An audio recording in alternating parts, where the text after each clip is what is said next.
Alrighty, welcome back to Adouria and me. Yeah. Welcome back to us. Welcome back to our lives. You're welcome for letting you in. Thank you for being here. You're welcome for showing up for another week. Yes. You're welcome. And also, before we get started, I just want to thank everybody. I want to thank all the people in the world who supported the Kamu and Address video. Mm-hmm. Clearly, that really struck a chord with the Big Brother community. You know, seems to be a lot of you also want to see Kamu in like maybe a sungown, you know, or maybe like a maxi skirt. Or I think Kamu secretly also wants to be in these things. I would usually agree with you, but he's such a dead-eyed sociopath. I think he might just be exactly who he's presenting himself as. Maybe.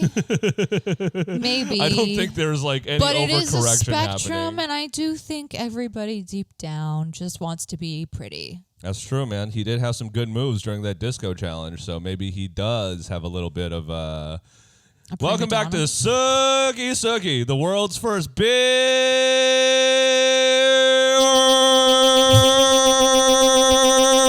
Brother and occasionally Traders sports podcast. Yeah. And I'm your host, Tian, and this is your host, Adouria. Yeah.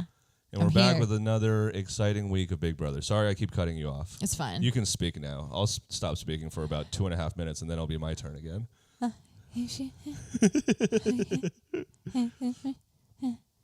All right. Where did we leave off last week? We left off on a blind side. Yeah, so as you can see by the title, we're going to be talking kind of about how the vets have messed up, you know, because it seems to be like, at least as of this week, it seems to be something that is increasing in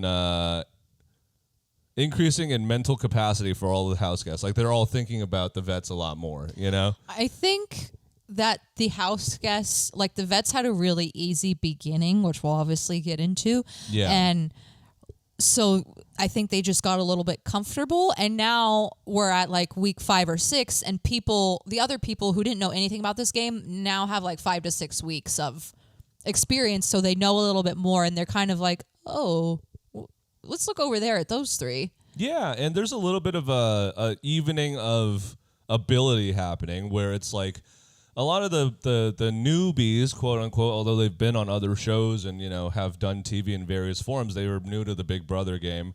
And so there was a little bit of an adjustment period where they kind of suss out, like, what really is this game about, you know? Is it actually about, like, it seems like everybody in the modern era of Big Brother really just comes into Big Brother and being like, I think everyone's going to be honest with me. I think that's what's going to happen.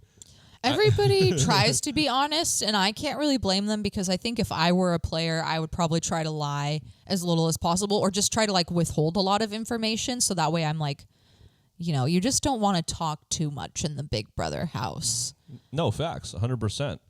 100%. So, you know, as you were previously introing, we're going to be talking a little bit about this week, because it feels like very much like a turning point in the season, you know, where prior to this meeting, prior to Lyric's eviction, it really felt like there was a status quo in the house. You know, there was a dominant side and a less dominant side. Yeah, the Red Corner had clearly been running things for a few weeks, which is so crazy, because I remember when the Red Corner started, Dee and Devins were like, obviously we're going to say yes to this alliance, but we don't really care about Haley and Chuck and Kamu. And now, like, you know, obviously we saw them end up working with them because Kamu's capable of winning, Haley's capable of winning. I don't know about Chuck.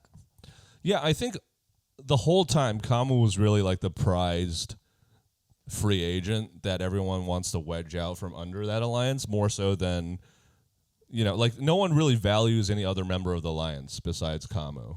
Yeah, know? Chuck isn't doing anything. Like you said, he doesn't even keep score for pool, so he doesn't really give a shit about winning at all or doing anything. Can we just have a quick aside about Chuck? Like, what the fuck, man? What's wrong with you, bro? Go wash. Go wash. That's it. Go wash. We can smell you through the TV. I feel like there's some basic adult, like, common sense things that are missing from that dude. I'm not trying to be too mean, but like, wow, what a stunning disappointment he was. Yeah. And that's me being nice. I think I ranked Chuck in one of our like earlier rankings a lot higher, because I felt like he wasn't doing too much like Haley, and Kamu I felt like was on the out front, you know, winning and clearly working with these people. So I just feel like he had a little bit more visibility, whereas Chuck was in like maybe a better position, but Apparently not, and apparently he's stinky and... Well, two episodes ago in our prediction episode, one of our last prediction, my last prediction, was that Chuck was going to win. Yeah. How quickly things fall apart in the Big Brother house. Oh, how the turntables have turned. I mean, if you just observed his behavior up until literally like 2 weeks ago, he was like quiet. He was kind of solidly in alliance. He wasn't making too much noise, and it just felt like he was kind of like, letting the game come to him. And then as soon as he got in a little bit of trouble, you saw who he really was. But before we get too far into the week, what happened? Last we left off, Lyric had just been sent home in the first blind side of the season. Yeah.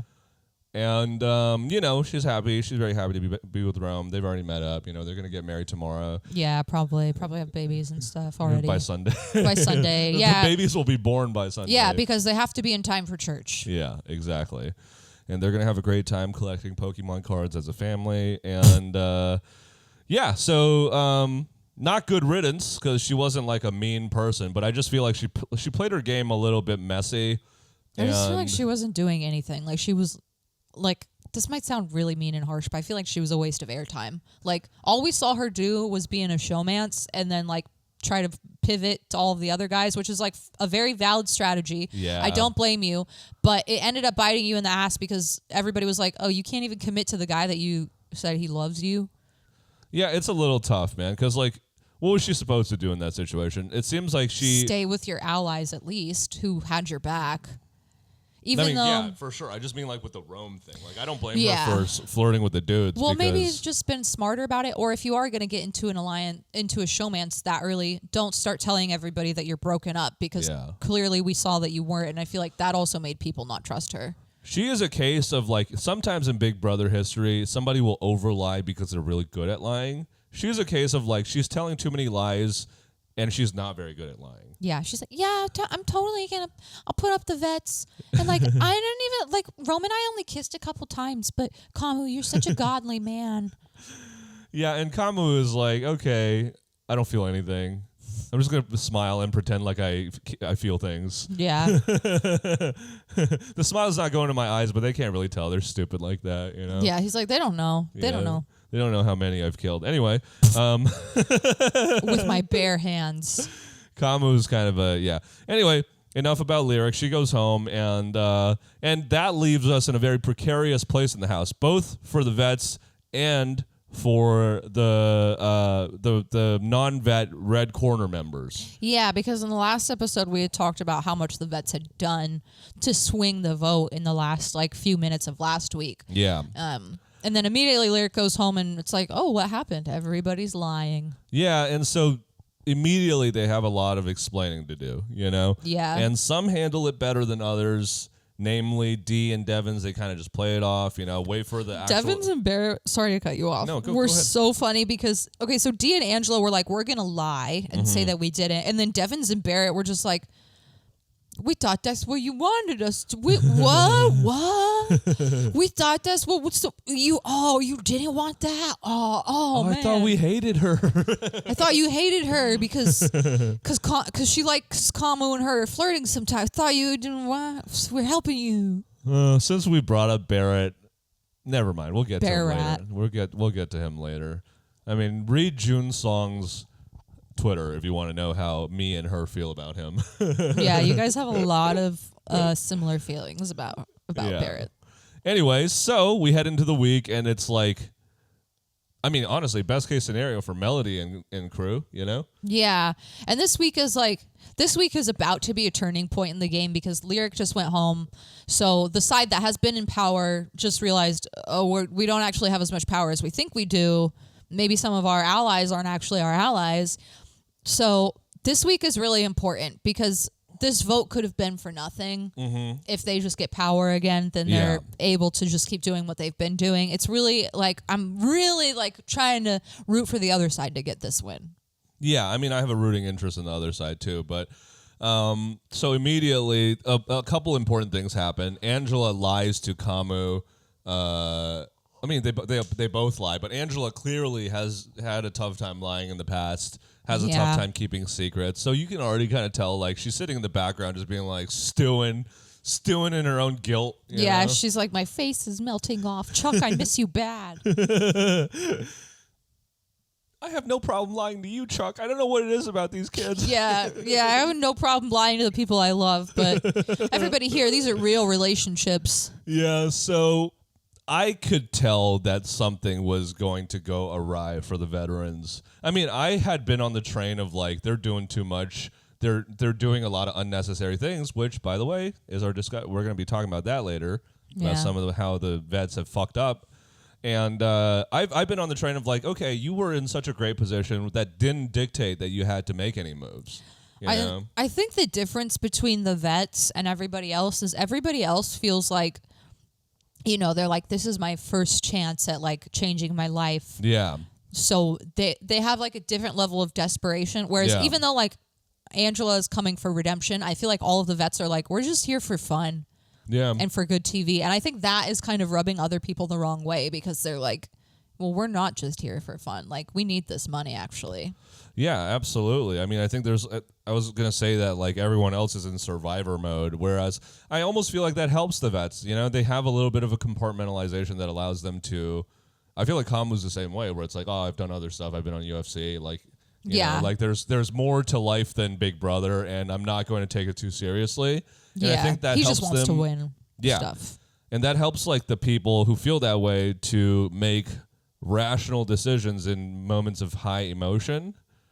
However, the vets are kind of just treating the game like a little too lackadaisically for my liking. I feel like my number one rule in Big Brother, especially if you've already come into the house with a target on your back, is don't do anything unless you have to, you know? Yeah, less is definitely more in this case. Yeah. So Lyric goes home. The competition is really like, it's all that matters is this comp and who wins. And it's the wall comp. Yes, it's the wall comp. Which and we've been waiting for, and everybody's kind of been. It's kind of interesting to me how every week they speculate what the competition is going to be, and then somehow they're correct. How do they know? Maybe something about production, like maybe production says something. I don't know. Maybe production gives them the same clue they give us on like Instagram, you know? They always have to know like what to wear, obviously. So they get a clue from that because they have to know if it's going to be physical memory or, you know, otherwise. And that kind of comes into play because like what you wear in the wall comp apparently is pretty important. You know? Yeah, like past house contestants like Taylor Hale have said like long sleeves are really help like, you grip. Yeah. Probably also like helps you stay not cold with all of the like water that's touching you. Yeah, it hits your clothes first. Yeah. So we get into the wall comp, and right when it starts, Angela loses. Yeah, she doesn't even make it to 30 seconds. Yeah, she's like, 23 seconds, my arms are falling off. She's like, I'm so sorry, Chuck. I thought I could do it. Well, like, if we're being honest, and she was being honest with herself, like, I honestly respected that. She was like, why am I going to try for this thing? I'm not going to fucking win. Yeah, she was not ever going to win.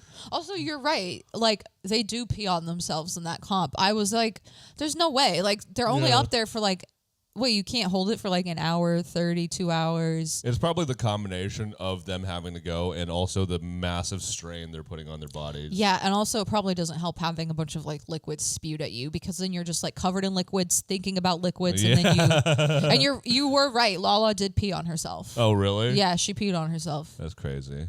I mean, it's not the first time. It won't be the last time. And that's why we love Big Brother, because we get dirty, okay? They all pee on themselves, and then they fucking roll around in the pee. That's what we want.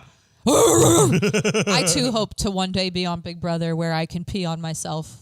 Yeah, then you have a reason to pee on yourself instead of how you normally do it for no reason. I just like it. Yeah, it's warm. It just feels good. It feels good. So we head into the wall comp, and Angela immediately fails. Yeah. But, like, you know, kind of intent, like, she kind of just gave up, low-key. Yeah. And, you know, so slowly people start dropping off. You know, it looks like Mallory's doing quite well for a while. She's holding steady, but then she slips. And then, you know, eventually we kind of get down to just a couple people. And it's Kamu, Drew, and surprisingly, Lala. Which, like, yes, Lala is the oldest and has been playing acting confused and hasn't won anything. But acting also confused. I think it's like she is confused and then she's playing it up. Yeah. But she's the oldest person in the house, and we also forget that she used to be like a bodybuilder, an athlete. She's in shape. She's probably one of the more in shape people there, actually. And she's gritty. She's definitely a gritty old lady. You know, she's a lady who knows adversity and knows how to fucking handle it. Yeah, and then Drew showboats a little bit, but like his arms are shaking, and eventually he drops. Yeah, he's like dangling for a little bit. It was kind of sick. He almost got back on. Yeah, I was like, what are you doing? I respected the effort, you know. And then so finally we get down to just Kamu and Lala. And it's crazy because it's like, oh my God, are we just gonna have another similar week? Oh my God. And something that happened after Lyric after Lyric went home is Haley starts freaking out immediately and is like, obviously, who fucked me over? Looks at Kamu and is like, why did you ask me if I was mad at you earlier? So Kamu's in this position where he's like, I don't know who I trust. Yeah. Lala's like, I need to get power because I haven't been in power. Yeah. And it's really like both sides of the house versus each other. To speak a little bit about Kamu, again, not a good guy, but incredible game player, in my opinion. You know? Fortunately, we do have to give him his roses. Yeah, like at the beginning of the week when Chuck and Haley were spiraling about their, how their position in the house has been destabilized, Kamu kind of was just like, okay, it's day one again. We're going to start from the top, and we're going to approach this game like I just walked in the house. And he almost kind of seemed excited by the turbulence that their alliance is facing. He kind of did. Yeah. Yeah, he was like, oh, a challenge. Yeah. Probably because he's been feeling like, oh, we've been in power this whole time. Yeah. Like, it's been kind of maybe a little bit of an easy ride for him.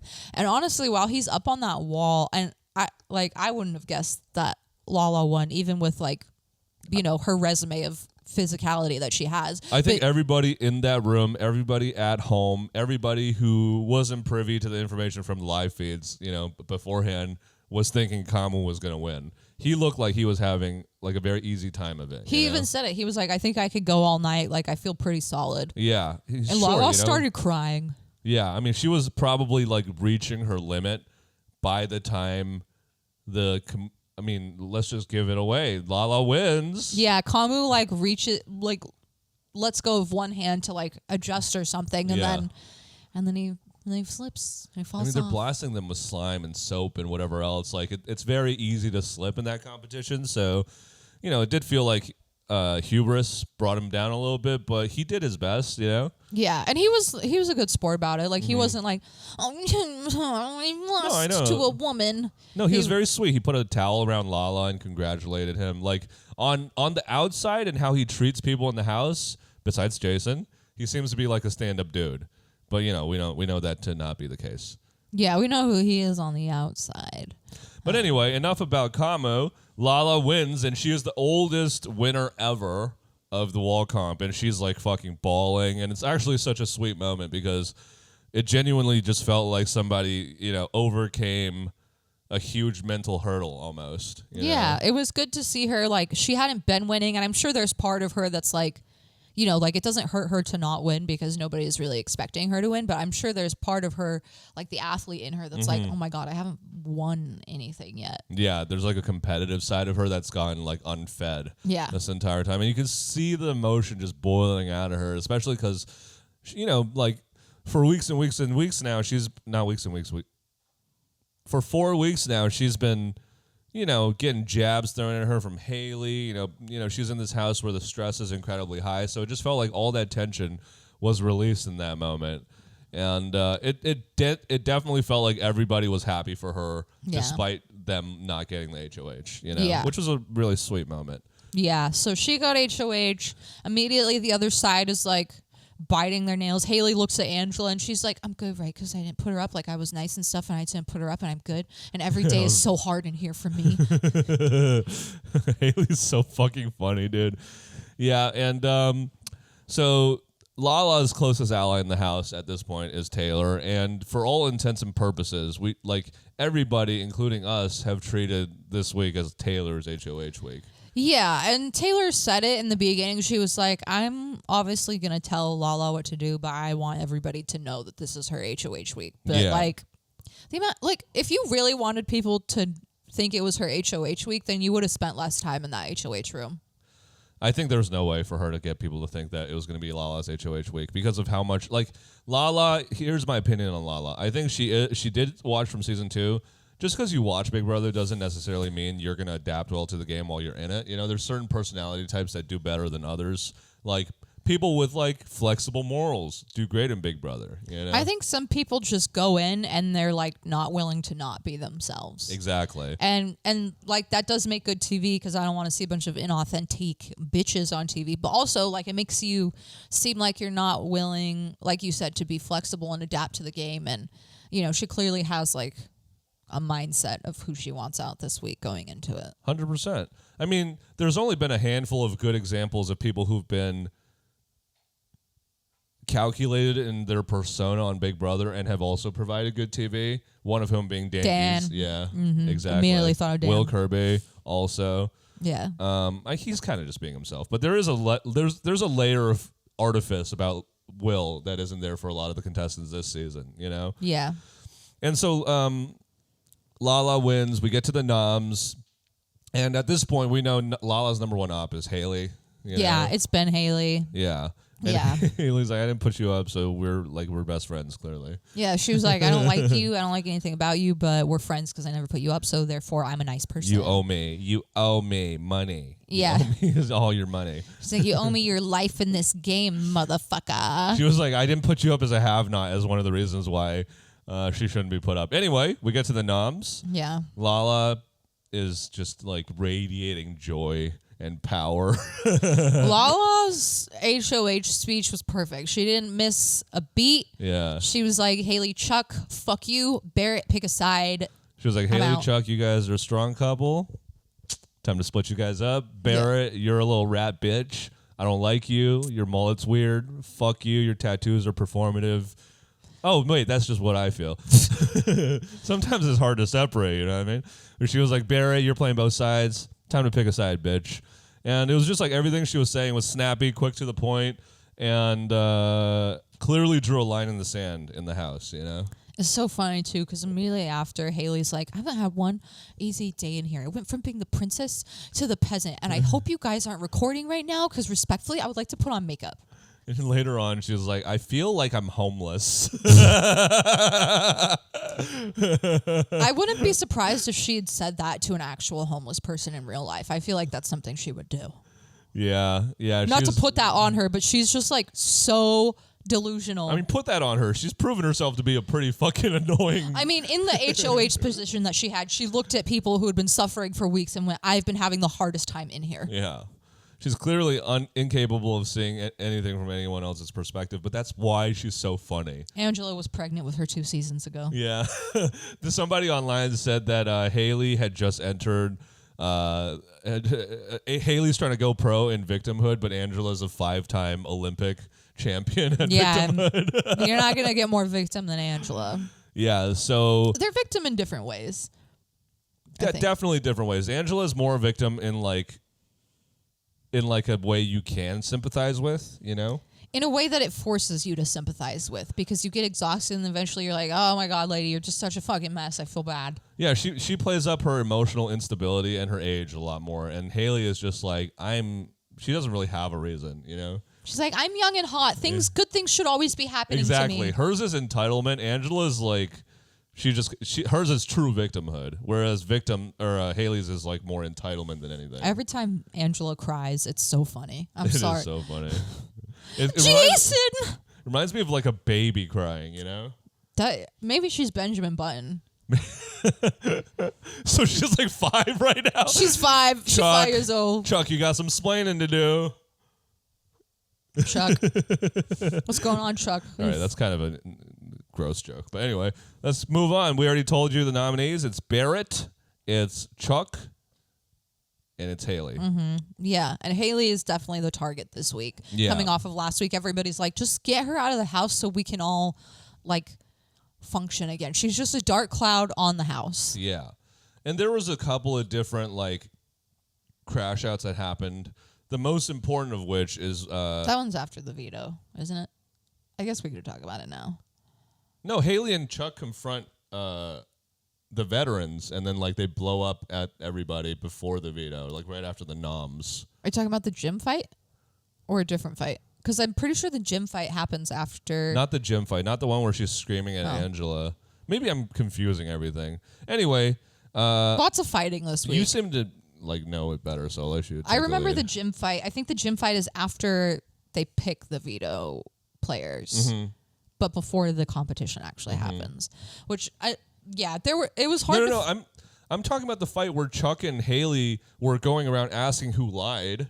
And then they kind of like inadvertently blew their own games up, even though. Oh, I don't remember that one. I think that one happened before the noms, even. You know. Yeah, probably, because I think that that's probably around the same time that she went up to Kamu and was like, "Yeah, why did you ask me if you were mad at me last week? If I was mad at you last week?" I don't know the exact timeline of things, but at some point, Chuck and Haley by themselves kind of go around the house interrogating everybody, which is like.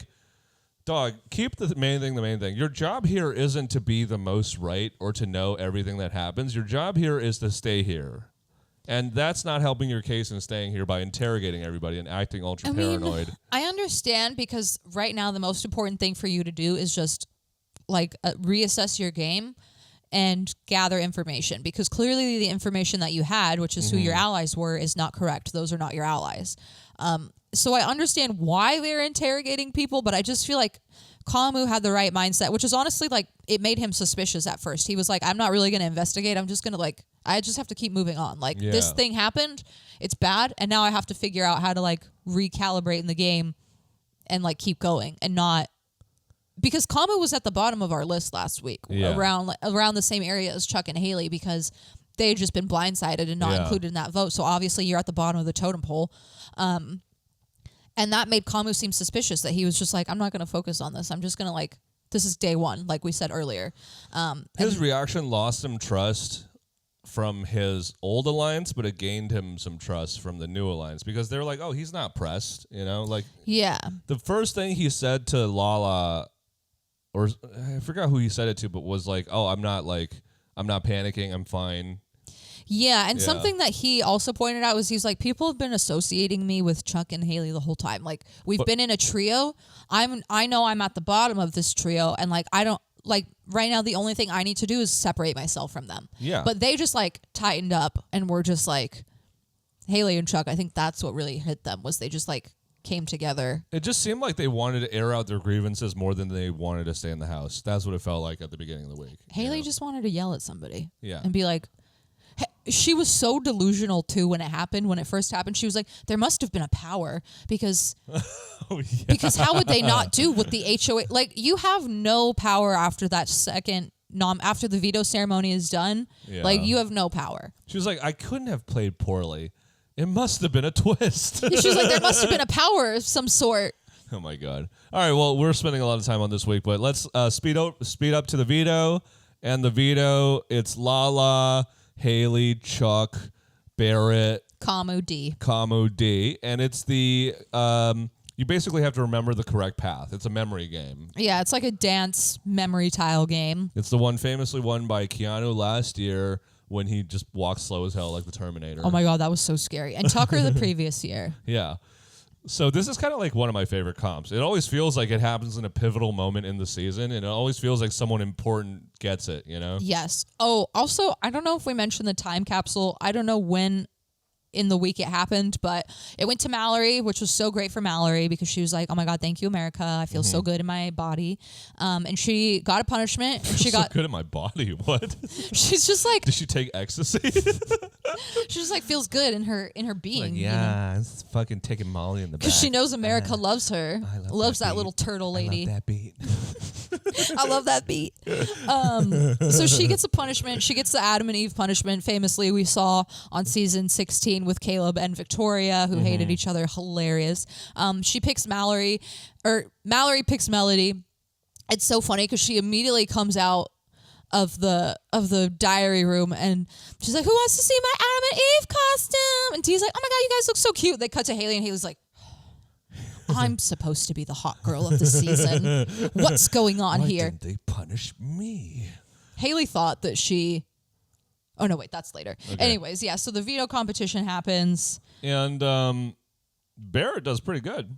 Barrett gets number 2. Yeah, he kind of does pretty well, and Lala and Haley are kind of take each other out. I forget who wins out of them two, but Haley takes out Lala. Barrett takes out Haley. Mm-hmm. Kamu takes out Barrett. And this is Kamu's second competition of the season, and he says Keanu's line, which, like, when I first heard it, I was okay with it, but then on second watch, I was like, that's a little cringe, you know? He's like, I believe you have a prompt. I just feel like you're capable, like, you're a very verbose guy. You know what to say in given situations. You know, you produce good TV. You could have had your own Keanu moment. Instead, you just had Keanu's moment. Yeah. Yeah. I get it. It was a little bit of a ha-ha, hee-hee. It's not a big deal, you know? But Kamu wins the veto. And prior to this, the vets have been really, especially D, because he and D had a prior working relationship from before his HOH week. They seem to also be flirting a little bit. Like, yeah. They seem to kind of like each other. Well, I don't know about like each other, but D seems to have a soft spot for him, for sure. Yeah. And so D has been trying to, like, you know, recruit him, so to speak, into, like, their cause. And so Kamu, going into this veto, is unsure of whether he's going to use it. In fact, he's leaning towards not using it because he's trying to distance himself from his allies. Yeah, but a lot of things have happened leading up to the veto where people are trying to repair relationships, alliances are being shifted. You know, Kamu's obviously trying. Kamu did a lot of work to not be on the block. Yeah. Obviously. Yeah. So we saw that. We kind of skipped over that, but we should maybe just briefly talk about it. Like, just to sum it up. Go ahead. You're good. Sorry, dude. We're almost done. Yeah. After Lala. Wait. Let me just say one thing. Just to sum it up, he just did a lot of, like, hey, I'm good. Like, I don't feel panicked. I know that Haley's the target. You know, like, I'm fine. Yeah. I'm like, also, like, I'm not with them. Like, I'm cool with this. He was initially one of Lala's options to be on the block. She was like, he could see the wood. Yeah. But, like, he kind of, like, really endeared himself to that side of the house. You know, like, Taylor always liked him because they're both, I don't know what denomination of Christian, but they're both Christian. Yeah, all of the, like, godly religious people always seem to bond and pray and stuff a lot. Yeah, and that's to be expected. You know, religion's probably a very unifying force. Everybody's going through different traumas in the house, so I think that really, really, really bonds people. And also, the only thing they can read is the Bible. So I thought you told me in the more recent seasons they're allowed to bring in a couple other books, but they're like classics. Read that somewhere. I can't. Don't quote me on that. Again, if we're wrong or inaccurate on this podcast, go fuck yourself. We're not a fucking historical accurate Big Brother podcast. We're a Big Brother sports podcast. You know what sports is all about? It's about being almost correct. I don't work for CBS, okay? And I don't work for you.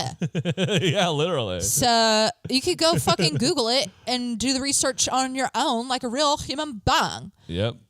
Yeah, so Barrett, or not Barrett, fucking Kamu men's, how do I mix those two up? He men's literally a lot the two most different dudes in the house. Yeah, he meant a lot of relationships this week. And honestly, Devins is even a potential nominee, but Taylor's like, he probably has a power. We're just going to waste a week on him. Which is like, I actually think that line of reasoning is fine. Yeah. You know, because Devins is not like directly targeting them. There's no reason to really like take a swing. You create an unnecessary enemy also. Like, because that's gonna probably stay in the house. Yeah, he'll stay. Yeah. So I totally agree with Taylor's read, but I do think that she did play a little too hard this week, and she put herself on a lot of people's radars. And, I mean, we'll see how that really affects her in the coming weeks. But from going from one of the least dangerous people in the house, like, she's obviously been very observant since day one, but she just never had the alliance to really carry her forward in the game. She's aligned with like some people who can win, but not they're not better than the other side physically. And all of her allies, because she's obviously on the opposite side of the house, seem to all be people who are jumping ship quick and just kind of focusing on themselves. And she also feels like she's playing two games because she feels like she's doing Lala's game as well. Yeah, and that's going to hurt her, I think, because every Lala, like, no matter what Lala does, no matter how many people she pisses off, a little bit of that blame is going to go towards Taylor, because everyone's going to think that Taylor's driving the ship. And, enough said about Taylor. We don't really know what's going to happen with her. She seems, by all appearances, she goes out of the week pretty unscathed. But, there's just a lot of potential harm that she did on her game by being closely associated with HOA, which is a good time for me to talk about my new theory. That I was going to say, you should bring this up. Yeah, in the modern Big Brother game, winning the HOH is almost a bad thing. Yeah, if you don't, because it puts your game in such a line of sight for everybody to see. They can be like, okay, this is where you're aligned. This is how you handle confrontation. This is like, these are the deals that you're making. These are the people that you're closest with, because obviously you spared these people. Right. It puts your cards on the table, and then the worst part, it makes you vulnerable when in the week that you're the most visible and the most targeted. Yeah, you obviously you never want to be stupid and threaten the HOH, but something that Rob has a podcast, shout out to them, pointed out one time was that you actually the HOH actually doesn't have that much power. We don't actually need to completely bend to them, because by the time that veto ceremony is over, you have no more power. The thing that you should be doing is just damage control for the next week. You probably have a target that people might ask you about, who do you want out, but you don't have a vote unless it's going to be a tie vote. But you truly don't have that much power once that veto ceremony is over, and you should just be doing damage control.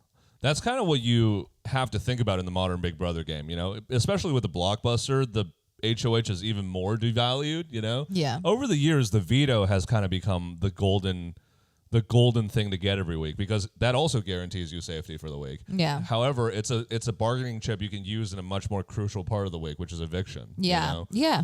And yeah, so most people don't think about this, but it's a really good point. The HOH week ends at the veto ceremony. Yeah. It doesn't end at the end of the week. It ends at the veto ceremony. You are, by all intents and purposes, over. Yeah, your job is done. There's literally no other moves left for you to make or leverage. You don't have a renom. Yeah. You can contribute to who you want out, but at this point, I feel like you should start being nicer to everybody else and repairing those relationships, to say, because you can't compete in the next week. And also, I think the veto is just much easier to get away with using it, because a lot of the times the veto is a culmination of many people's ideas. It's the HOH, it's the person who wins the veto, it's sometimes the nominees all making the decision at once. You know? And so a lot less of the splashback comes back on you, especially because if you win the veto, a lot of the times you were on the block and you were victimized, and people see you in a position of weakness as opposed to a position of power, even though the veto is every bit as powerful as the HOH. Yeah, and the veto becomes just a large credit. We talk way more about the veto record holders than we do about HOH. Can you name a single HOH record holder? I can't even name a single veto record holder. I can name Janelle, Michael. Yeah. I just have Casey. a bad memory for any of this stuff, so both of them are hard for me to remember. But yeah. I get your point though. My hypothesis that I've been trying to observe this season and the past two seasons through is that after the blockbuster has been introduced, the HOH is a net negative on your game generally. Yeah. I mean, you have to have at least one or two so that you could be the really good thing about the HOH is it's easier for them to take credit for specific moves, because it's I was HOH, I physically put it everybody can run around in the background and be oh, I was also contributing to this. I puppeteered this person. I did, but it's no, I actually did the move. I did the move. But that's thinking too ahead, in my opinion. I think my approach to Big Brother, or how I think Big Brother should be played in the modern era, is because of all the unpredictability. You should only think 1 or 2 weeks ahead. And if you're thinking all the way until finale night, when you're going to be delivering your finale speech and how your moves are going to be visible or not visible, you're already kind of playing a losing game because you're thinking too far ahead. We see from someone like Ashley, a lot of her moves weren't visible. Yeah. But she made it to the final 2, Yeah.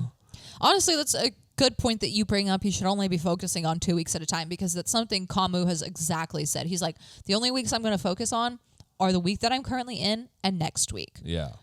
And that's why he's been such a stellar player, because he's letting himself be adaptable. You know, when Haley and Chuck hit a bump in the road, they just laid down and died. Haley to get upset, they're like, "How come this happened to me?" Didn't you say Haley was like, you know what? I played a stellar game. I showed my character for what it authentically is. Okay. Yeah, literally after she got nominated, she was like, "Well," or before the nominees were even happening, and she was like, you know, suspecting that she might be up. She was just like, well, whatever happens, at least I was my authentic self. I was my true character. I played a great game. I did as best as I could. She was even like, oh, I'm not going to, if I win the veto, I'm going to use it on Chuck. Like, bitch, what the fuck? Yeah. I mean, we don't need every player on the season to be a good player. Okay, Haley earned her place here. I think Chuck was one of the worst casting decisions Big Brother's ever made. I don't blame you, because Nigerian cowboy does sound fun. Yeah, also, like, he looked like he was going to be good at comps. Like, he's a good-looking handsome, dude. Yeah. Great smile. Couldn't tell how he smelled from a video interview, clearly. Yeah. Yeah, and that's something that also happens a lot this week is, like, Taylor and, like, some other people are... Because a lot of people just really want Haley out because she's not likable. That's it. They just don't want to live with her anymore. Her and her because fucking she's not flannels. likable and she's a woman. Because Chuck is also incredibly unlikable. And smelly, which I think is worse. Yeah. But people are actively trying to give Chuck advice. Like, Taylor is like, so what are you going to offer? And he was like, I'm a shield. I'm a shield. I'm a shield. I'm a shield. She was literally talking to him like a third grader. And which is on what the she episode, teaches. They made him look like a big dumb brick who just didn't say anything. But in the actual conversation, he cut her off a lot of times and was just like saying nothing. Yeah. And was a lot more like mansplaining about it. And it's just I'm just like, dude, how are you so fucking useless and so fucking entitled in the same go? Well, yeah. So Kamu wins the veto and then immediately goes to Lala because he doesn't want to use it. And he's like, we have to get our story straight. Yeah. What is the reason that we're saying I'm not using it? Like, you're going to put up somebody I'm closer with. Maybe it's Devon's. Yeah. So he basically tells Lala exactly what to do. He's like let's talk about this. Let's put our heads. Oh, how about this? Yeah. And then she was like, okay. She's like, yeah, great idea. Yeah. So they start doing that. They start, Kamu goes to Haley and Chuck, and Haley and Chuck are like, this is great. All three of us will be safe. And Kamu's like, oh, we're all friends again? What? And they're like, yeah. Before we move on from that, I just, upon rethinking about it, why did Lala agree to that so quickly? That doesn't benefit her game in any way, shape, or form. Well, they knew that they were going to let Devon's in on it, so it's not like it hurts her. No, I just mean, what benefit does it do her to give Kamu more reasons to not use the veto? It just saves his game. It doesn't save her game at all. It just preserves. It's really just for him. Yeah, it preserves his relationship with Haley. But I think it was nice that he included her in on it instead of just spreading a random rumor about who she wanted to put up, which would have bitten his game in the butt. He had to go tell her about it. My point is, if Kamu approached this with me, my first thought would be like, why would I want Haley to hate me more if she has a potential of staying? I mean, Lala doesn't care because at this point she thinks Haley is leaving. I know that's the reason, but I'm just like, there's no benefit to your game at all, Lala. I think it does buy Chuck. I mean, not Chuck. It buys Kamu a little bit of relational equity because he got up there and he was like, "I'm not using the veto," and she was like, "Oh, okay, you're not using the veto, great." And then he was like, "But we need to I need to have a reason why because they still think that they're my allies." Him doing that instead of. I'm saying, what does it do for Lala's game? Nothing. Yeah. But, she was so readily, willing to agree to it. I don't know. I just think that's a little thing that kind of indicates what kind of player she is and maybe how she's not really thinking everything through. Yeah. She doesn't really think everything through. But, yeah, so. She seems to be if I like you, I'll listen to you, Yeah. Yeah. Yeah. So, Kamu then goes to Haley and Chuck and is like, I'm not going to use it because... Yeah. She's going to put up somebody I'm closer with. And then Haley's like, oh, my God, every day is just worse and worse in here to me.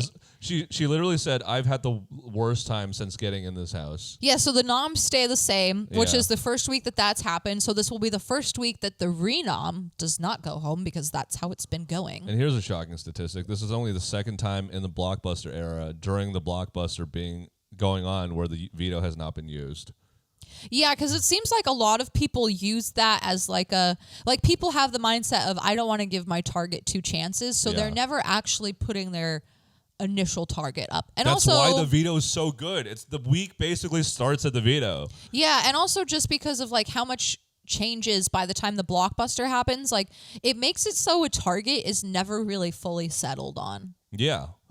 As I Yeah, think and we've that's said. why like the HOH is, like not as good as it used to be, is because you have to make sometimes 5 nominees, Yeah. which is like, dog, that's like a third of the house when you get into the house. Up to 4, assuming there's no power. 3 veto. Oh yeah, Blockbuster doesn't have it. Sorry, I did the math wrong. Assuming 4, up to 4. Up to 4 unless of powers or self-evictions. Right, but like 4 is still a lot, Like on a normal season, 4 is 1/4 of the season or 1/4 of the cast. Yeah, the only time we saw somebody nominate 4 before the blockbuster was Cody Nixon's season, I think, because somebody self-evicted and then somebody, I think, used a power. So then, actually, I think he nominated 5 people. It's also, you got to think about like the nominations. Every nomination is a piece of information you're giving away, so it's like a double bad. You know? Like you're creating an enemy, you're also giving away a piece of information. Yeah, we talked about that. Like it lets everybody know where your cards are at. Yeah. So, and you don't want anybody to know, because the second somebody is like, oh, this is who you're closest with, therefore you are not closest to me, therefore you are both my target now. Yeah. And like all of this stuff is naturally like most people just naturally process this information because it's like kind of like how humans interact, Like you have a friend who starts getting really close with another person, you're going to notice that, Yeah.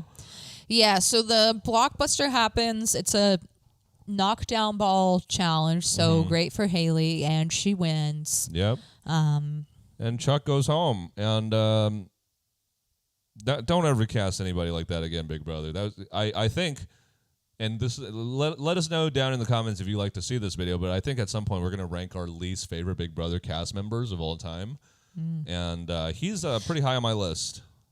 Yeah, right next to Barrett, but still early in the season. Maybe No, Barrett isn't that. I mean, on this season, they're next to each other, but Barrett doesn't make my list for all seasons. Yeah, I'm not a Barrett fan. So Chuck goes home and gives a very leaden, not self-aware exit interview, as we expect from him. Yeah. And that leads us into what we're going to talk about next, which is that, the vets have been getting their fingies in a lot of honeypots. They've been getting everything sticky. They're trying to lick it off, but people have noticed. People have seen, okay? People have seen what they've done. And we're going to go back through their game and try to find some of their biggest mistakes potentially. Yeah. Yeah. Number 1, week 1, I think T agreeing to give everybody in her group safety, because then she just ended up nominating Yash, which we haven't seen that bite her in the butt yet, but we might see it bite her in the butt. Yeah, I think D has a little bit too much of she has too much confidence in herself and her ability to fly under the radar. I think she overestimated how much people were discounting her. Yeah, she's kind of played a little bit dumb, and honestly, people have bought it for a really long time, but people are also starting to remember she's won Survivor before. Like right before the eviction actually happened, a bunch of newbies were in Lala's HOH room, and Lala was drunk and like, all right, two icons gotta go. Who? And somebody was like, well, D's won $1 million. And she was like, get the fuck out of town. Yeah, and so like, also, the fucking amount of just needless actions orchestrated by them. Like, another thing I can think of that really could come back to bite them in the ass is the lyric vote flip. Yeah. In fact, I feel like that is probably going to sink their game more than anything else, is because they completely showed their cards. Yeah, and I think that's going to continue to bite them, because obviously we saw them in this last week also do the Haley flip. Yeah. And Kamu got like PTSD when they were like, okay, we're going to do a blindside again. What she's talking about is that prior to Haley winning the blockbuster, they actually wanted to flip the target on Chuck. Yeah. Yeah. So they had approached several people and they were like, this is what we're going to do. Like, it doesn't make sense to keep Chuck in here. Let's get rid of Haley. And then Kamu was in the back just like. Kamu was like, this is what you guys did to me the previous week. No, he was probably in the back with no expression, just like smiling. He's just like, oh, yeah, I'll do that. Yeah. Yeah. But yeah, like, Kamu has, through pattern recognition, realized that these vets are more dangerous than he realized. Yeah. And I think slowly and surely, a lot of the newcomers are starting to realize, especially, and Taylor too. Taylor has realized. And a lot of the conversations at the beginning of the week that we didn't really get into were kind of talking about, like, how do we start poking at the vets? Yeah, people are like, all right, they probably have the powers. Like, there's 3 of them. Like, they're kind of dangerous. Yeah. And people are realizing, like, and the more that they do, like, through this lyric vote and through this potential flip on Haley if she hadn't, have won. I mean, even though she won, the damage was already done because they had those conversations, and people are not stupid. They're realizing that, like, okay, the people who suggested this vote flip are probably the people who orchestrated the last vote flip. Yeah. And if they've done that, they try to do that twice in a row. They have an insidious grip on the game that we didn't notice prior to this. Yeah, the more that you do, the more clues you're basically leaving for the rest of the house guests to be like, oh, we just have to follow the crumbs and see where they end up, and it's the icons. And, like, for someone who likes the icons and kind of, like, I'm not rooting for them to win, but if they win, I wouldn't be unhappy about it. Yeah. It's just like, it's annoying how self-aware they are about this, yet they continue to do it. They make all these messy mistakes that they honestly, on a different game on their first season, they might not be making. Also, they know they're making these mistakes. That's the worst part, is that they're like, I know this is a little messy, but we're going to go do it because it's fun. But it's like, you're not respecting the game in a way, It feels really disrespectful to the game to not take it seriously in this way. There's a certain level of, like, doing things for good TV that's acceptable, but when it starts to cost you your game and it starts to kind of make the season a little bit, like, nonsensical almost. I don't want to see anybody make dumb game moves. It's not fun. Yeah. It's just like, why would you do that? I mean, the lyric vote flip while it was happening was exciting. I'm not going to lie. But no, it got me back into it. I was like, I'm back in. But, like, in the moment, I remember I was like, I feel like they didn't really have to do this. Like, there was no reason for them to do this. No. Especially because they get to handicap Drew, who they have a huge eye on, Yeah, and now they're like, all of the Drew talk was for nothing. Yeah, but doesn't matter because Drew's 100% gunning for you guys. Yeah, and I don't think, like, leaving Drew in the house versus leaving Haley is not the same. Like, you're right, Haley is defanged, but I feel like Drew has too many good relationships in the house still. Yeah, exactly. He can pick his game back up because there's a lot of people who like him more than they like the vets, namely the young people in the house. So I feel like that may be the biggest mistake they've made thus far, is just out of boredom flipping the vote on lyric. Yeah. Oh, another mistake. Another D mistake specifically is her bringing up her power to Kamu. Yeah, and in the moment she was like, I don't even really know why I did it, but I just thought it was a good idea. And I understand why, because she was trying to build relational equity. She was like, I just lied to you. Let me give you a piece of information to, like, regain that trust. Here's the thing, man. Why are we overvaluing the guy who has no allies just because he can win a little bit of competitions? Like, why are we sucking his cock so hard? Like, everyone this week has just been like, we need Kamu. No, you don't. You do not. He's a good player. You need to get his ass out. You're not winning against that man in the end. You get him out now. It's going to be harder and harder because the competitions are going to be worth more and more as we go on. And it's just silly, man. Like, I just feel like maybe this is credit to him for disarming people with his, like, candidness and his especially as an MMA fighter. It's like, yeah, he's a very obvious target, just like physically. I think it's just because he's such a nice guy to everybody in the house that maybe they just like him too much. He's too diplomatic.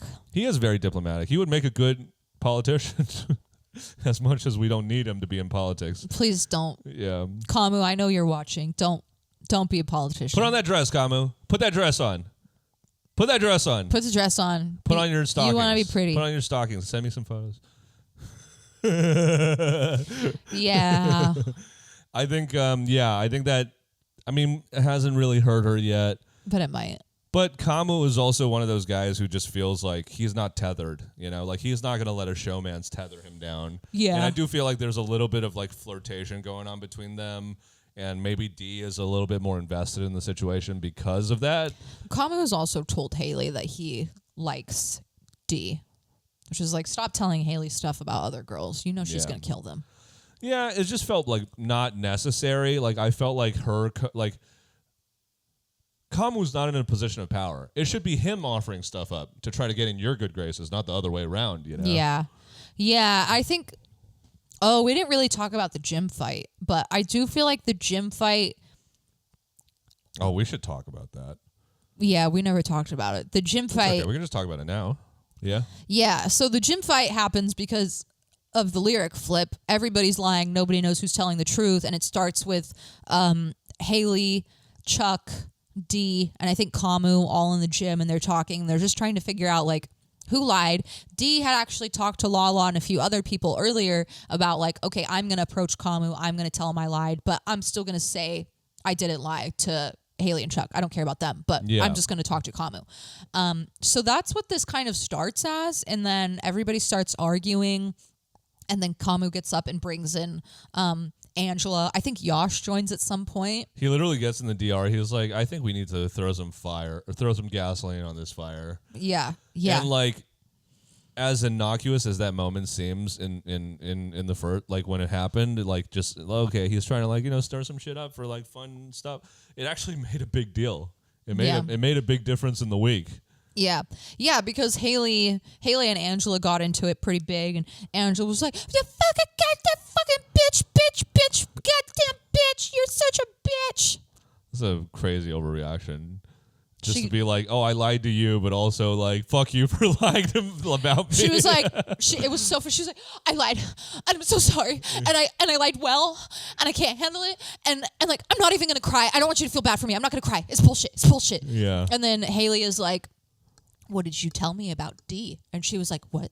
She's like, you told me, trust your gut. And then Angela was like, fuck you! How dare, this was such a bitch move! What the fuck? But I think it did kind of work, because I feel like D does feel like, oh, maybe Angela's a little bit like, maybe not 100% on her side. Yeah, D was like, D said it in the diary room. She was like, Angela's got to do what she's got to do. I got to do what I got to do. But the way she said it was like, bitch, it's on, Yeah. Well, she also said it too, because she's done a lot of like just her and the camera talk, where she's talking about the game, which is how we learned like what she felt like was a mistake and what was not. But she was like, I love Angela. I'm very close with her. I can't tell her everything because she's just too emotional. Sorry about that. We had a little doggy emergency. Our dog shot somebody. Yeah. Always doing that. I know. Anyway, we were just talking about the gym fight and how, D and Angela, as close as they are, maybe some fractures are starting to form. Yeah, D definitely is aware, like, okay, Angela's too emotional. I can't tell her everything, but I'm still working closely with her. But, there is a little bit of a moment where, Haley throws out that piece of information, and D is like...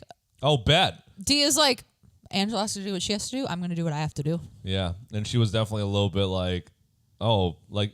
You could tell, like, she was a little bit hurt by that information, Yeah, and honestly, like, D should have been in a worse position because she got caught lying, and she's only been honest with Chuck. I mean, she's only been honest with Kamu. Yeah.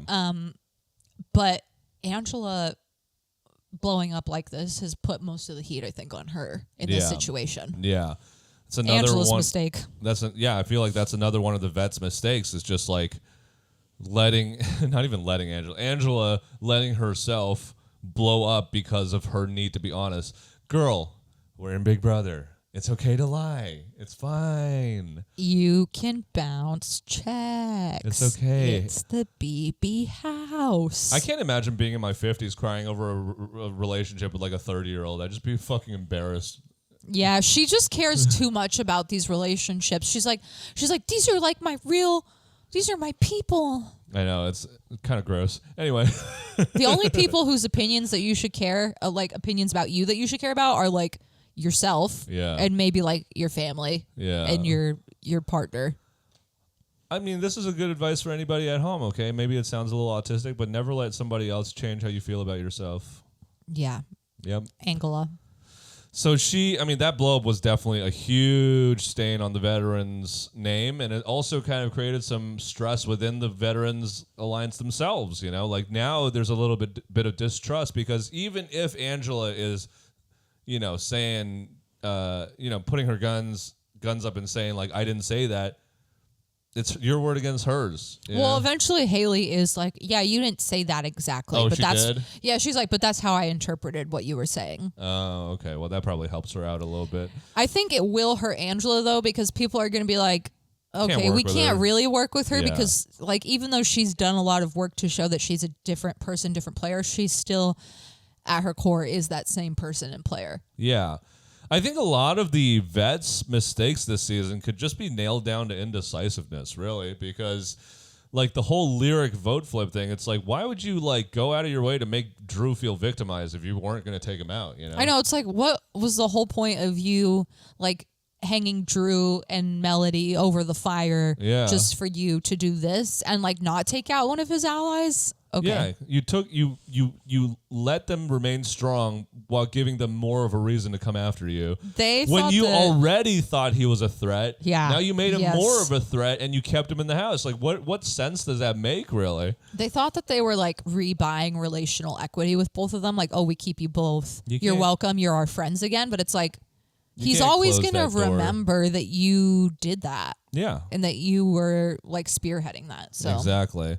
So a lot of the vets moves I feel like have just been kind of unnecessary as opposed to directly bad. Yeah. Maybe eventually certain things will come to bite them in the ass, but like it's just like, dog, why? Why are we doing this? Yeah. Why are we doing this beyond just sense. like tickling your own ego on some level, They're, they're playing ego Big Brother. That's what they're doing. They're like trying to it's giving Paul.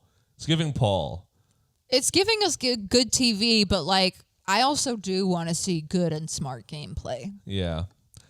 But anyway, like the vets, are there any other mistakes we can think of? Is there anyone we haven't talked about? We haven't really talked about Devins, but I feel like Devins, even though everybody's viewing him as the most threatening out of the trio, he actually has the best relationships. He hasn't made a lot of mistakes, I feel like. The biggest mistake he made was like outing the red corner to Angela in the beginning, which he obviously went and apologized to D for, but like they ended up bringing her into that, so that doesn't really count, I mean, he can be part and parcel of the first mistake, which is the lyric vote flip. He's a part of that, Yeah, their biggest mistake, I think, in that area is that they just didn't get their story straight. Like, Dee and Angela were like, we're going to lie and blame 3 votes on 3 other, which is like a large amount of votes to be blaming on other people. And then Barrett and freaking Devins were just like, well, you didn't once, they do that?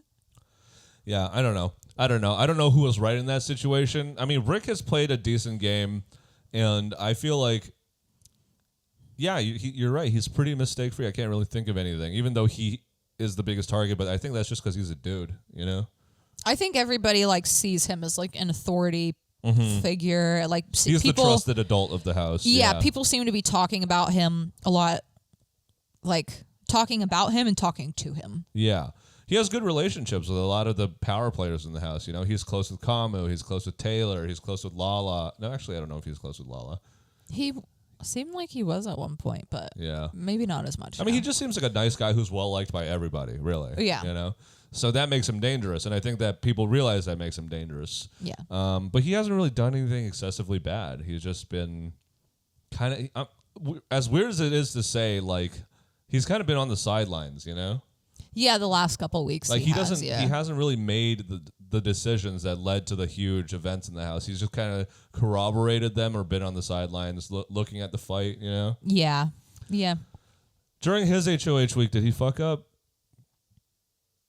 I mean, you could say like maybe putting up a brand new set of people was a little bit of a mistake in and of itself because it was needless blood, but like he did that intentionally and with the intention of spicing things up for television, so I can't really blame him for that, It didn't bite him in the butt, or at least it hasn't yet, but and I did like that because I just felt like we always see the same people go up over and over again, and it just becomes so boring. And usually the first people who are nominated are not like threats usually. Usually it's just like whoever lost first. Yeah. Because that's what people are going off of because they have nothing. Yeah. I mean, Rick's been playing a solid game. I think he's probably been playing the best game out of the icons. I mean, he's for sure playing the best game out of the icons. Yeah, it's not whether Angela. He's in the best position, that remains to be seen, but yeah, and he still has his power, so he's still like in a pretty good spot. Diamond power veto, man. Why is that a power? So stupid. I think it should have a shorter expiration. Yeah. Like 6 weeks is too much. Like 2 weeks would honestly be appropriate. Yeah, I think like three weeks max. Yeah, like 6 weeks is crazy, bro. That's like half the game almost. Yeah. That is half the game because it's 3 months. 6 weeks is 1.5 months. So that's half the game. You get the power. Yeah. It's kind of wild. What the fuck? Yeah. That's I don't like that, but it already happened, so whatever. Again, doesn't make sense to have veterans on a season and then have these powers be down to a fan vote. And have them also be the only people able to compete for safety and power in the first week. Like, listen, I know why they did it, because they didn't want them to go home immediately, but it's just like they had too many unfair advantages. Yeah. But it looks like the veterans are going to kind of like do their best to fuck it up for themselves, so maybe it won't even matter. Yeah. And that's been how the veterans have fucked up. Fuck yeah. And now we have done our jobs. We've eaten our vegetables. Now it's time to eat the best thing of the meal, which is the salt packets. Yeah. Time to eat the salt packets. It's game time. Game time. We love salt in our bodies. All right. You want to do one of your games first? Yeah. Which one should we do first? Guess the player based on the quote. Sure. Tian's going to be guessing the player based on the quote. Are you ready? You know stuff? No. You remember stuff? I'm actually really bad at this. Clean your ears, boy. Damn, don't call me boy. You're too white to call people boy. That's so true. I take back my boy. Clean your ears, man. Thank you. Clean your ears, dude. Okay, first up, a real easy one that we've already heard. Yeah. I believe you have a prompt. Kamo. No. We gotta do who the original is. Kiamu. They probably would get along so well. Yeah, dude, they'd be bros. Okay. Next up, stop playing They big. both hate women. They both don't ever listen to women. Yeah. They both think women probably belong in the kitchen. Kamu definitely does. Yeah, I feel like Keanu. I don't want to put that on Keanu, actually. You better help out with that baby, Keanu. You better seriously. help out. That's a double. She grew it. You got to do the other stuff. Well, he's on the challenge cutthroat to probably feed that baby right now, so he's doing his part. Good, as you should. Make that money. Yeah. Be a better player. Don't be an idiot. Okay. I still like Keanu. You had so many problems with him towards the end of his season, though. I know, but I still like him. Okay. Next up, stop playing Big Baby. Let's play Big Brother. That is Nicole. Yeah, ding, ding, ding, ding. Okay, this is the Big Brother house. You can bounce checks. A lot of people have said this, but who's the originator? Mike Boogie? There you go. Yeah. You're doing pretty good. Yeah. All right, another one that I think will probably be a bit of a gimme. Uh-huh. You're sticking fingers in people's faces, damn it. It's inappropriate. Well, the namesake of our podcast, Miss Sooki Sooki herself, Renee. Okay. I couldn't remember if it was Rennie or Renee. It's Renee. Okay. Yeah. Ready for your next one? Yeah. Don't look at him. Uh-huh. I'm not looking. Get to stepping. That's so vague. I'm sure more than one person has said this throughout the years. I've only seen one person say this. Get to stepping? That's a Would you very like a common hint? phrase. Yeah, give me a hint. It's the coaches season. Get to stepping. Okay. Okay. The people of interest in that season: Janelle, Brittany, Dan, Boogie. Get to stepping. That doesn't really feel like it's in Janelle's bag. I didn't necessarily say that it was a coach. Oh, okay. I just said that it was the coaches season. Get to stepping. Okay. There was that fucking Louisiana guy. He seems like he'd say that shit. Get to stepping. Ian was on that season. Mm-hmm. Frank was on that season. Mm-hmm. Frank. Nope. Oh.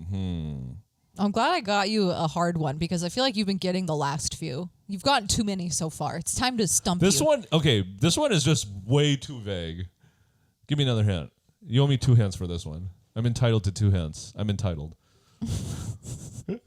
I gave you, okay, well, I told you, I gave you 2 hints essentially. I said it's not a coach and it's the coach's season. You're a Nazi.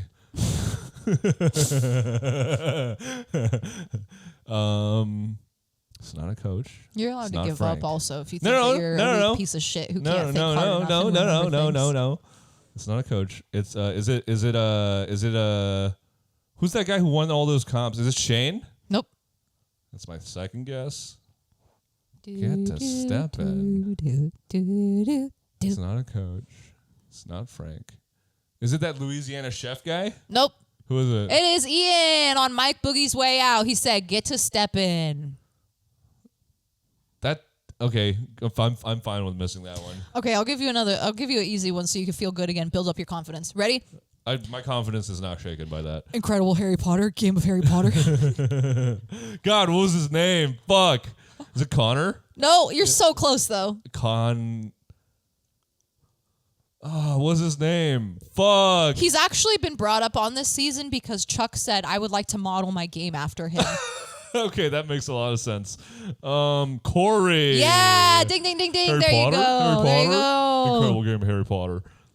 Next. Are you bitches conspiring against me? This is a season I think you're not as familiar with, so. But this is a quote that's been used a lot. Angela has even repeated it this season.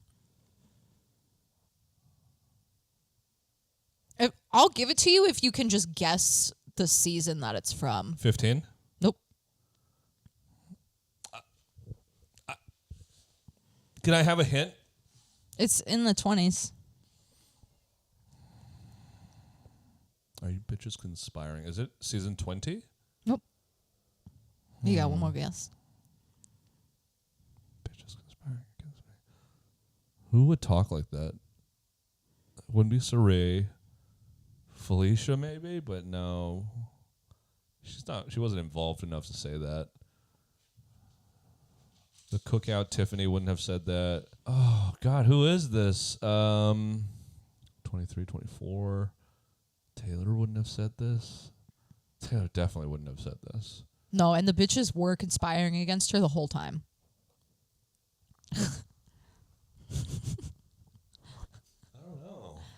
I don't know. You want me to just tell you? No, I want to make a couple guesses. How many guesses have I had? 2? Yeah, you got one more. And I gave you a really good hint, which is that it's in the 20s and that it's a season you're not as familiar with. Season I'm not as familiar with. Okay, well, that would be season 21, Jackson Mitchie season. I thought that was isn't 21 the All-Stars? 22's All-Stars. Oh, yeah, well, if you're guessing Jackson Mickey's season, yeah, ding, ding, ding, ding. Okay, but who is... I don't know anybody on that. I haven't seen that season, so... It's Kat. She has a showmance, I think, early on with Mickey, and then she becomes a target, and then she literally walks from room to room for several weeks and is like, "You bitches conspiring against me." Didn't know about that. Don't feel bad for missing that one. Okay, next up. Victims, aren't we all? And I think you will remember this because I feel like we talked about this when this was said, when we were watching it. Victims, aren't we all? Is this from a modern season? Kind of. Yeah, sure. Modern. More modern, yeah. I would say in the last 10 years, yeah. Victims, Yes. aren't we all? Is this Jeff? Nope. That isn't in the last 10 years, actually. Wait, is it the last 10 years? Maybe last slightly over 10 years. Okay. Just think Is it... what would you consider modern? 15 on? I think 16 on. Okay, 16 on. Yeah, because that's when Derek kind of revolutionized everything. Yeah, people are like, "Oh, you can do nothing and be behind the scenes and win." Shit. Is it Zach Rance? Nope. That no had a little sauce on it. Is it from season 16? Nope. Oh, fuck. All right, that's 2 guesses. Victims, aren't we all? Who talks like that? Who's talking like real, like old-timey? Not old-timey, but just like, kind of like dramatic, theatrical. Rachel Riley? No, it was Austin from Vanessa's season. Honestly, never was gonna get that, but I see it. I remember. Yeah. That Yeah, he was like victims because he's like an he's English a fucking major. theater kid posing as a wrestler. He's an English major. Yeah. Okay, next one. Another easy one. We got 2 more. Okay. I sadly to vote. Big D. Yep. Okay, and finally, this one should be pretty easy for you as well. You must be like silly. All right, Vanessa Russo. There you go. Okay, the fucking difficulty gap between these was ridiculous. I was just going based on like what quotes did I like. La la la. It's like all of the most famous quotes, and then one. It's like I ate an egg. Who said that? All right, next up, we're going to be building players from random categories. We love random categories, clearly. We've been doing random categories. We like random. Because you know what? It's fun to be able to write jokes in the category names. Yeah, it in and of itself is a joke right there, and Yep. you like it. And one time, one of you is like, "Oh, the other categories are also funny." And yeah, they are. You're welcome. So we're going to be spinning a big wheel, and then from that category, we're going to be choosing our brain, our body, our heart, our mouth, and our X Factor. Basically, trying to construct the best Big Brother player out of the parts from these categories. So, without further ado, I think I went first last time, so you go first this time. All right, spin that wheel. First category is...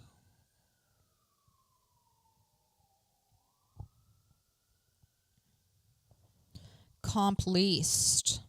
someone who's horrible at comps. Okay. For... Probably don't want to pick your body from this. No. Probably like brain or social. Mm-hmm. For social, I'm going to choose last season's winner, Ashley. She's a comp least. She's only won the ones that really mattered to her, that were needed, like one veto and the last HOH. So everything else she did was behind the scenes. I'd say she's a pretty good example of a comp least. I picked Dr. Will. He won no comps. I win. Damn it, I didn't think about him. Okay, your turn. Even though Ashley literally said she was trying to do a Dr. Will game. Yeah, now she's just mad online. Yeah, now she's just annoying. All right, my spin, and I'm choosing Dr. Will for mouth. And There you're you go. choosing Ashley for brain? I chose her for social. So mouth. Oh, yeah. Yeah. Okay, mouth. All right. The next category is...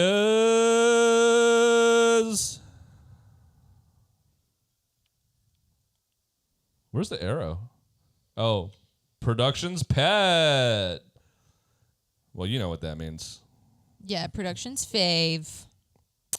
Production's little pet. little freaking nightmare person who's doing all their dirty work in the house. I'm going to pick Keanu for body.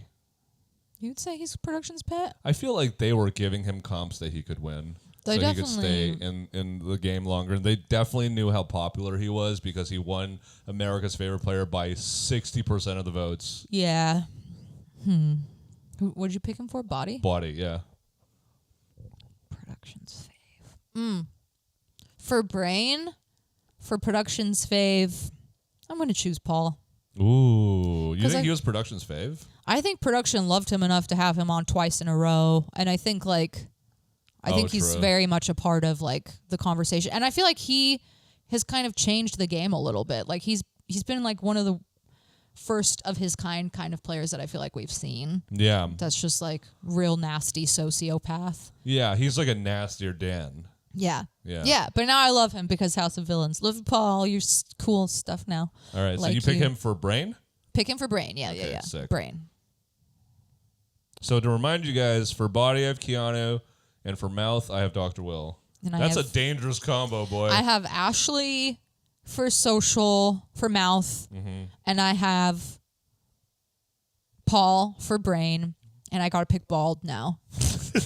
Next category is bald. Bald for body. I'm gonna pick Devin. He's bald and he's body yaddy yaddy. He do be bodying. Okay, if you remove that crazy emotional brain, No, it's just his body. I And know. it's Paul's I'm brain. saying if you remove that brain, that is an excellent competitor right there. Dude, if you combined his body with Paul's brain, that whole season's fucked. It's only that It's guy not just winning. that season. The world is fucked, dude. The world is fucked. For bald,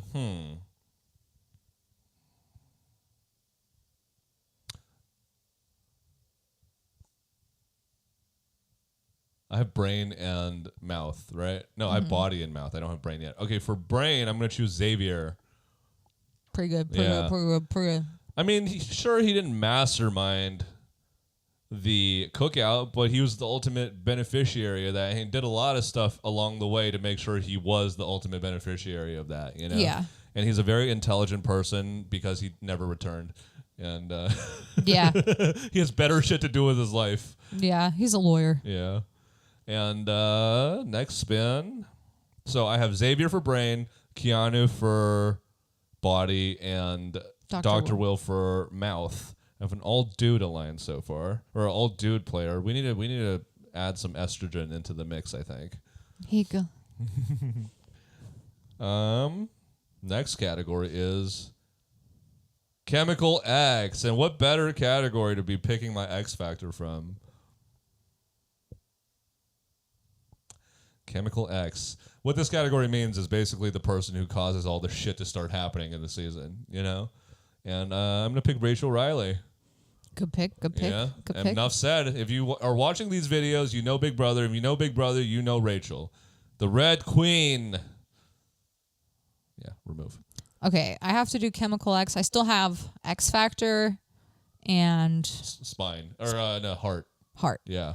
Okay. Chemical X. I don't know what to pick. I just feel like I always talk about Morgan, and Yeah, we do hit the same people a lot, but it's because they're great, you know, and they're memorable. there's a reason. Yeah. For you know what? For Spine, I'm gonna choose somebody that I don't typically like. We're calling it X Factor now. Remember? Oh yeah. For X Factor, I'm gonna pick somebody I don't typically. Would you say X Factor or Heart is more like enduring? It's definitely Heart. Heart is all endurance. Okay, for Heart, then I'm gonna pick a player I don't really like and I don't normally pick. I'm gonna pick Vinny. Because I feel like that's a man who's a roach. Like he knows how to survive somehow. I don't know how well he does on another season.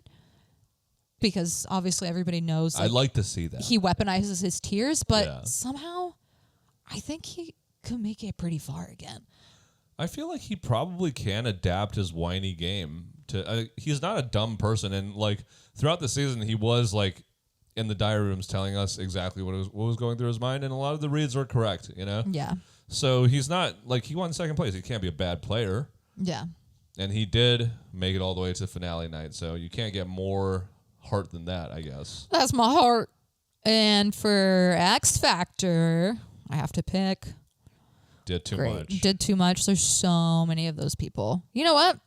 For X Factor, for somebody who I think did too much, this might be controversial opinion, I pick Vanessa Russo.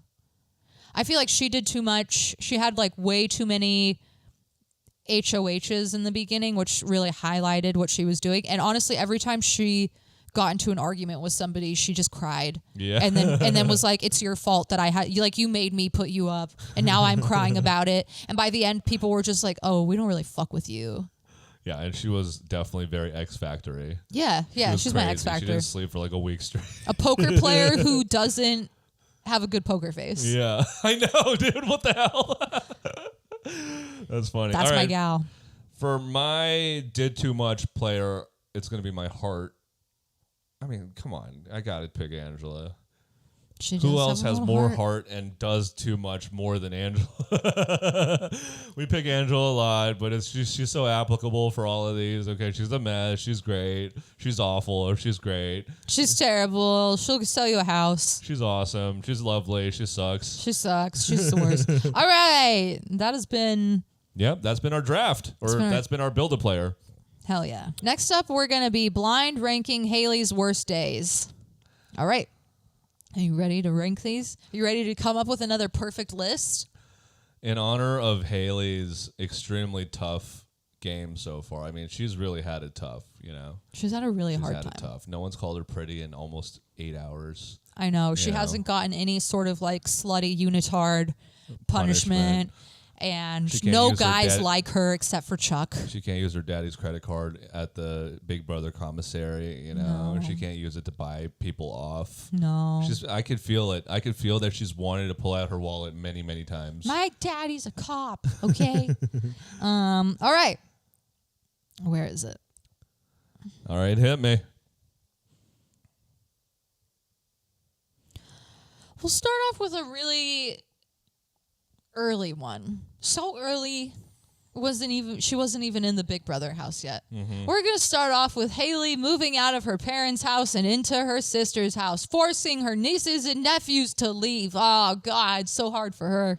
Yep, this is something that she's done. Look it up. Is that a tough day for her? Probably is for her. God, that's going to be hard to rank amongst the Big Brother moments. Yeah, 'cause you that's don't like even a know. real life. That's a real life. What is it out of 8? What did I come up with? 1, 2, 3, 4, 5, 6, 7. Out of 7. I'll put that 6. Okay, pretty good. Next up, Am I ranking them on how funny they are or how hard they are for her? yes. Okay, all right. Next up, Mallory and Melody getting the Adam and Eve punishment. I mean, out of sheer funniness, that's got to be like, oh no, that's not what I'm thinking of. Mallory and Melody getting the Adam and Eve punishment and her not getting it. It's probably a little annoying to her. It probably doesn't hurt her that much. I'll put that at 5. Pretty good. Yeah. Okay, next up, losing a competition that was thrown to her. 4. I don't think that really lingered in her mind for very long because she wasn't in danger. Yeah. Devins didn't target her or anything like that, so. Jason banging the teapot in her head.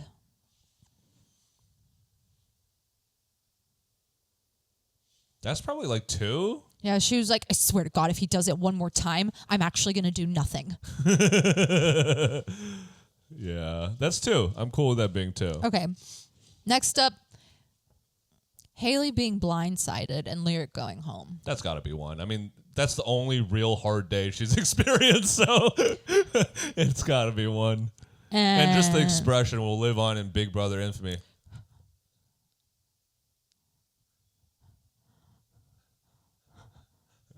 Okay.